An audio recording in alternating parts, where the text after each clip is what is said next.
Assalamualaikum warahmatullahi wabarakatuh. Kembali lagi di channel Indriani Susilowati. Kali ini saya mau berbagi pengalaman saya membuka bimbel kepada teman-teman semua yang mana lulusan pendidikan maupun non-pendidikan tapi mau berkecimpung di dunia pendidikan. Jadi ketika kalian mau membuka bimbel dari awal, yang perlu kalian perhatikan kalau menurut saya yang terpenting itu adalah pengetahuan dan pengalaman yang mumpuni dari seorang guru atau tutor yang akan mengajar anak-anak nanti. Karena apa? Karena misalnya kalian tidak punya tempat, nanti kita bisa private. Jadi bisa belakangan lah sambil jalan. Tapi yang terpenting untuk jangka panjangnya itu adalah peran seorang guru atau tutornya terhadap siswa. Ibarat motor, itu kalau mesinnya jelek, pasti dia akan sering mogok dan bahkan rusak, gitu ya. Sama halnya dengan guru. Kalau gurunya baik, punya pengalaman yang mumpuni, punya pengetahuan yang cukup untuk disampaikan kepada siswa, insya Allah nanti siswanya juga akan mudah menerima apa yang disampaikan oleh guru. Yang kedua adalah metode-metode yang digunakan oleh seorang guru atau tutor dalam mengajarkan anak belajar. Nah, jadi di dalam pembelajaran saya sering menemui anak-anak yang memang mood swing. Kita juga gak bisa memprediksi mood seorang anak itu akan seperti apa nantinya ketika belajar. Mungkin kita sudah menyiapkan matang-matang metode A, B, C, sampai Z, tetapi kita turun ke lapangan, kita ajarkan metode itu, dan malah hasilnya tidak sesuai ekspektasi. Nah, maka di sini seorang guru atau tutor itu harus mampu untuk membuat planning B kalau metode yang digunakannya itu tidak berfungsi, seperti itu. Kemudian kita juga nggak hanya fokus sama anaknya saja ya, tapi juga kepada wali muridnya juga. Kenapa? Karena pembelajaran itu tidak akan sukses kalau tidak ada keterlibatan dengan orang tua atau wali murid si anak. Jadi kita sebagai guru dan tutor harus sering-sering untuk berkomunikasi kepada wali murid atau orang tua siswa ketika sudah selesai mengajarkan sesuatu. Nah, biasanya nih, kalau di bimbel saya sering memberikan kepada tutor-tutor saya, bahkan saya kalau mengajar, saya selalu menulis di jurnal mengajar.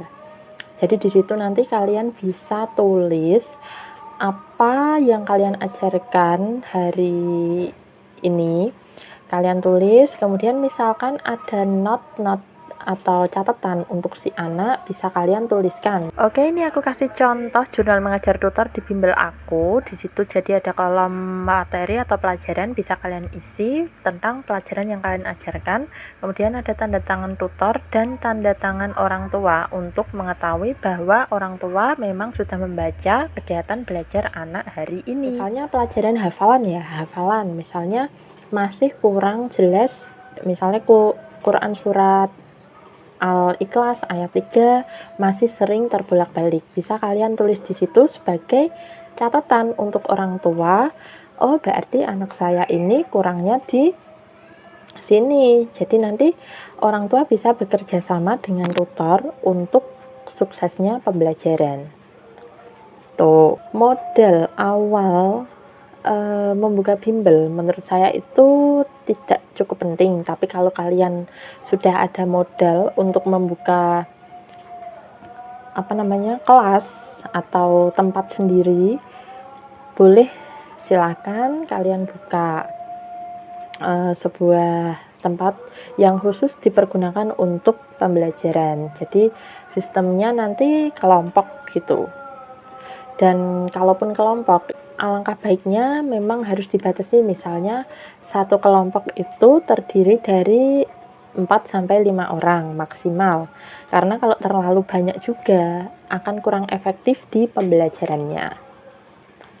Kalau aku mau mulainya di rumah gimana, Kak? Ya boleh saja sih, cuma kalau menurut saya kurang efektif. Karena apa? Kalau di rumah itu nanti akan tercampur urusan pribadi kita dengan pekerjaan kita, pasti akan tercampur dan itu sangat tidak dianjurkan. Tapi kalau mau mencoba rumahnya mumpuni, memadai untuk membuka bimbel, misalnya ada ruangan sendiri yang memang tidak mengganggu kehidupan pribadi, ya silahkan.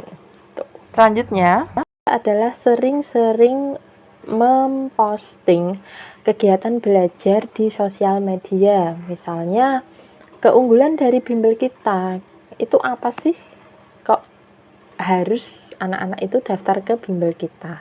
Misalnya tutornya baik-baik, kemudian pembelajarannya menarik dan tidak membosankan. Kemudian metode yang digunakan juga bisa mudah dipahami. Seperti itu. Jadi kalian harus mempunyai suatu hal yang menarik pada bimbel kalian. Oke, selanjutnya ini penting sekali. Jangan sekali-kali menggampangkan kalau kalian sudah banyak siswa yang mendaftar. Kemudian kalian bodo amat gitu. Kalian bodo amat dengan tidak apa ya bahasanya tuh mengeman, jadi eman siswanya gitu. Kita juga mendapatkan siswa itu kan dari usaha kita ya. Beda lagi kalau kita di sekolah memang sudah ada siswa yang akan kita ajar. Tapi kalau kita di bimbel, kita cari sendiri siswanya. Dengan apa? Ya tadi itu, dengan suatu yang menarik dari bimbel kita yang bisa kita perlihatkan kepada orang bahwa kita tuh layak untuk dipilih sebagai media pembelajaran si anak, untuk membantu belajar anak. Nah itu, ketika kalian sudah memiliki siswa yang banyak, bahkan sudah mumpuni, saya yakin akan ada rasa cepat puas, merasa sudah banyak siswa dan nggak memperhatikan lagi kualitas gitu. Seperti contoh, misalnya untuk tutornya sering datang terlambat, walaupun 5 menit, 10 menit, itu kalau untuk anak yang memperhatikan pasti akan menjadi suatu masalah besar. Kenapa? Karena on time itu termasuk pendidikan karakter juga, dan takutnya nanti akan memberi contoh yang tidak baik untuk siswa. Nah itu satu hal kecil yang bisa merusak citra dari bimbel kalian sendiri. Nah jadi semakin banyak siswa, kadang itu kan seorang guru semakin males untuk membuat metode yang misalnya dia udah terbiasa dengan metode yang menarik. Akhirnya ketika siswanya udah banyak, dia jadi terforsir. Maka dari itu jarang untuk menggunakan metode yang menarik lagi. Akhirnya minat belajar siswa itu menjadi menurun. Nah, ini juga catatan untuk para guru, karena kita dapat siswanya juga nggak instan, maka alangkah baiknya untuk tetap memperhatikan dan mempertahankan kualitas dari bimbelnya. Seperti itu. Selanjutnya, kalian bisa membuat pamflet untuk menarik siswa untuk mendaftar ke bimbel kalian. Jadi ada pamflet, brosur, kemudian demo teaching. Nah, ini yang beda.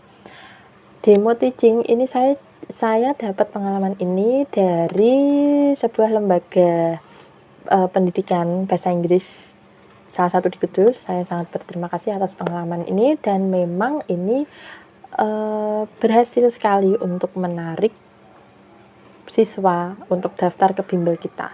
Jadi demo teaching ini kita akan turun langsung ke sekolah-sekolah dan memperhatikan dan memperlihatkan apa keunggulan dari bimbel kita.